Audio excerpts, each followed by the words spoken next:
Hoje está muito difícil, né, a gente ministrar uma aula ou ministrar até mesmo um comentário aqui na internet, né, porque a gente mira e quer falar algo e às vezes os ouvidos captam de maneira totalmente contraditória. Quando a gente fala que uma pessoa, sem apontar o dedo para a pessoa ou falando para uma camada, uma turma de pessoas, que o pai e a mãe, a família está de parabéns em procurar ajuda externa à escola para que o filho consiga melhorar, potencializar a aprendizagem, tá? E é algo benéfico e a gente tem que valorizar essa questão da família ir atrás desse serviço, dessa outra oportunidade de aprender, de aprendizagem, né? A gente valoriza e elogia a família. E se a gente fala, não individualmente, mas coletivamente, que não adianta a família tentar vários métodos, tentar vários cursos, tentar várias estratégias fora da escola, se o aluno ou se os alunos não têm o interesse de aprender, não têm a vontade de aprender. A vontade é algo que deve ser cativado, é algo que tem que esse desejo, né, que esse inato, a gente deve cultivá-lo de maneira a florescer a vontade de aprender, a honestidade em querer aprender, né, a gratidão em se esforçar por saber o esforço que às vezes a família está tendo em conseguir outros tipos de atendimento para que haja aprendizagem, né? A gente, se o professor falar isso, né, que a vontade é importante, o professor é criticado. O professor não pode falar que a vontade é importante, que o desejo, o querer aprender é importante. O professor não pode elogiar a família dizendo que a família está de parabéns em procurar ajuda, mas que nada adianta se não tiver o interesse do aluno, sem apontar dedo para o aluno. Mas o professor ele é criticado, porque o aluno ele leva a conversa que o professor às vezes apontou o dedo para ele. O professor falou da pessoa. É complicado. Mexer com gente é complicado. Ainda bem que o professor ele sempre fala no coletivo. Ele sempre fala no coletivo e a maioria das crianças elas são verdadeiras, né? Porque a gente às vezes omite, principalmente a criança por medo às vezes, né? Tem medo de ser reprimido pelo pai, pela mãe, pela família, né? E às vezes acaba reprimindo ou omitindo. Isso aí eu vejo pelo meu filho. Isso aí é de qualquer criança. Se a gente olhar para trás, a gente vai ver que a gente era assim também, maior ou menor nível, né? Isso aí depende da confiança que o filho tem com seus responsáveis, né? Com a pessoa cuidadora dele. Mas então o professor aí ele é reprimido. O professor não pode pedir uma organização no caderno, não pode falar que o aluno, entre aspas, sem expor ele à sala, que ele é desleixado, né? Ou se o aluno não copia nem o cabeçalho do dia, você não pode falar. O aluno não tem vontade de realizar as atividades do dia. Uma outra coisa, a tarefa, o dever do estudante fazer a tarefa é um dever do estudante, pelo menos anotar as páginas da tarefa. O professor não tem que ficar colocando em grupo, tá? O grupo, eu acredito que devia ser mais da direção escolar, com todos os alunos para falar alguma coisa, no contexto de todos os anos, de todas as salas, né? Mas tá bom. Que haja aí então um grupo, que o grupo seja somente para o aluno, para o professor especificar um comando coletivo, né? E um comando tipo amanhã será feriado, terá ponte, semana de prova, né? Eu acho que semana de prova, acho que o aluno tem que saber também quando é semana de prova, né? E anotar as páginas, o que deve ser feito em casa, isso aí também para mim é uma obrigação do aluno. Tá difícil, gente. É difícil a gente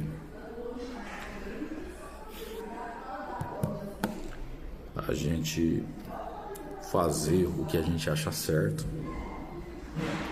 porque a palavra hoje do professor hoje não tem significado para muitos.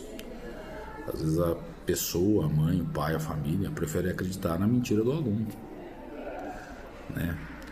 Rapaz, fofoca em sala de aula, conta fofoca, conta interesse pela vida do outro, né? Quanto interesse, quanta futilidade, coisas que fazem perder tempo, perder qualidade de aprendizagem, qualidade de ensino.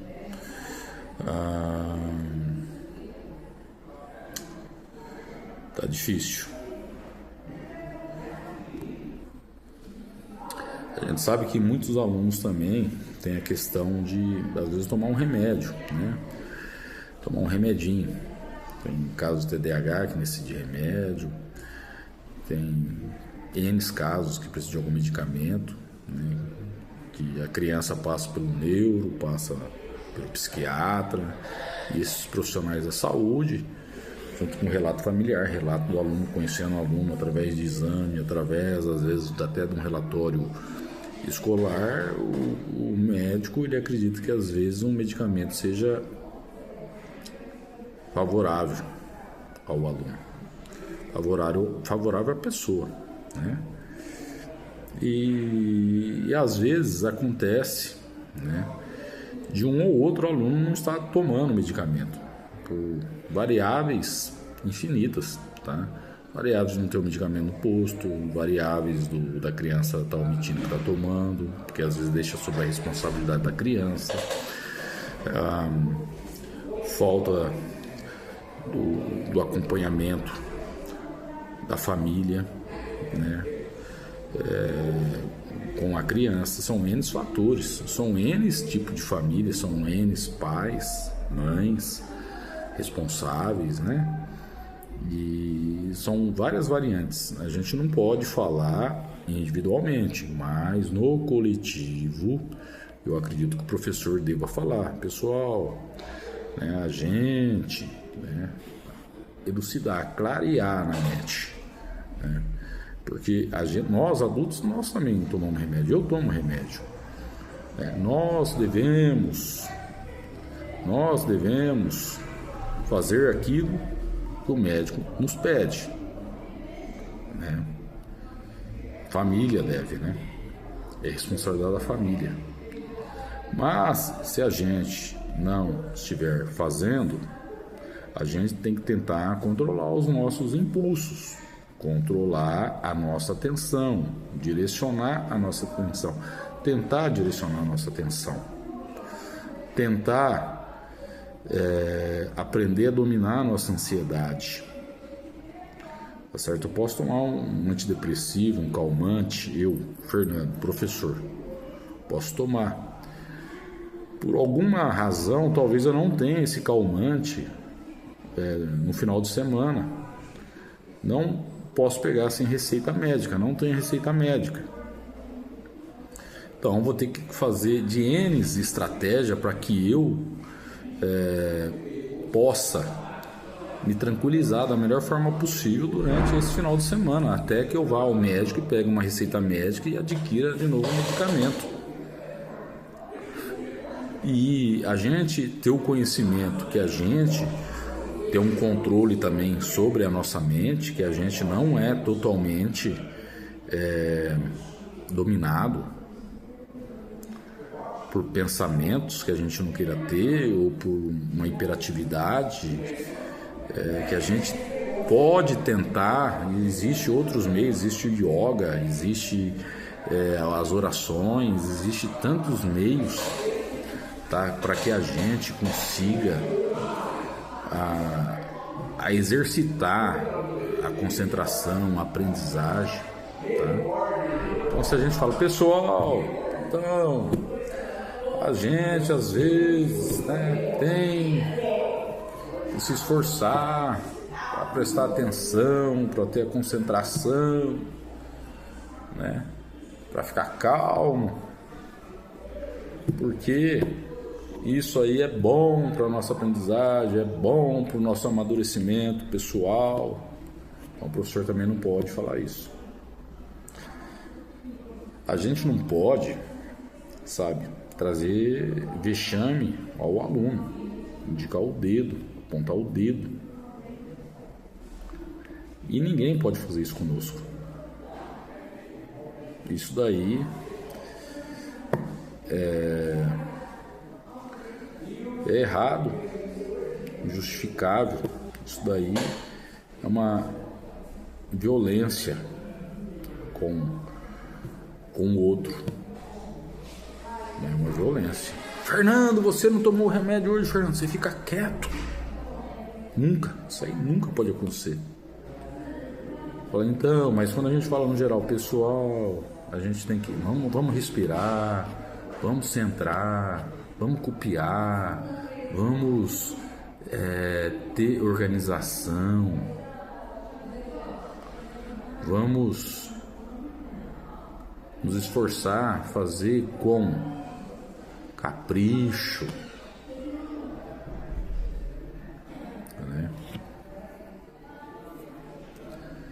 Isso aí às vezes não entra aqui, ó, mas entra a mentira de receber essa informação e manipular essa informação e mudar essa informação e levar lá pro pai, pra mãe, pro vô, pra avó, pro familiar, pro responsável que quer acreditar na criança e não quer acreditar no professor, que o professor aponta o dedo pro ente querido dela e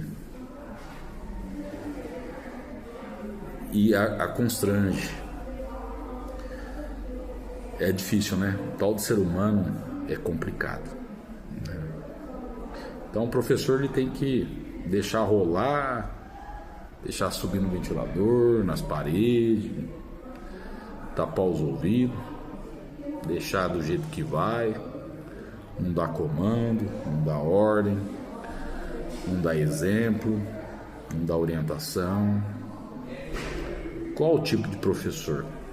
A pergunta, tá? Isso não é um desabafo, tá bom? E é um questionamento que eu faço. Como um professor deve ser? É um questionamento que eu faço. Como um professor deve ser? Porque hoje em dia, e eu acho que já de alguns anos, e a tendência infelizmente é piorar, né? Até onde o professor pode orientar, não é? E a família? Onde o professor vai de mão dada com a família, a aprendizagem vai bem.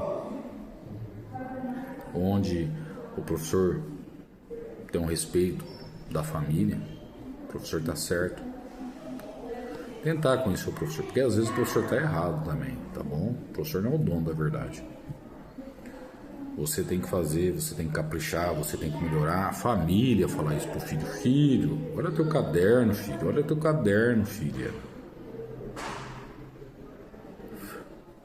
O que você fez hoje? Você não copiou o cabeçalho hoje.